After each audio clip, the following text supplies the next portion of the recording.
আমার সুখের পথ আমরা নিজেরাই তৈরি করি।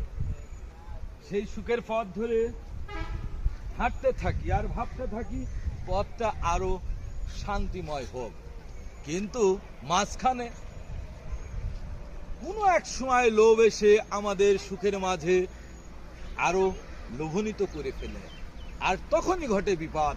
ঠিক এই রাস্তার মতো যে সুখের পথ তৈরি করেছি, সেই সুখের পথ চোখের নিমিষেই এইভাবে ধ্বংস হয়ে যায়। আর এই পথের সঙ্গে আমি সহ সমস্ত সুখ আশা চোখের পলকেই শেষ হয়ে যায়। এর জন্য দায়ী আমাদের লোভ, আর অন্য কিছুই নাই।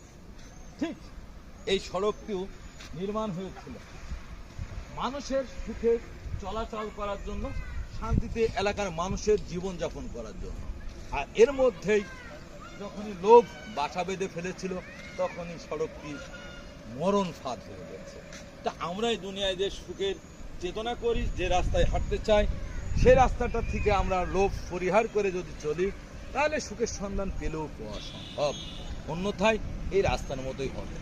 সবাই ভালো থাকবে।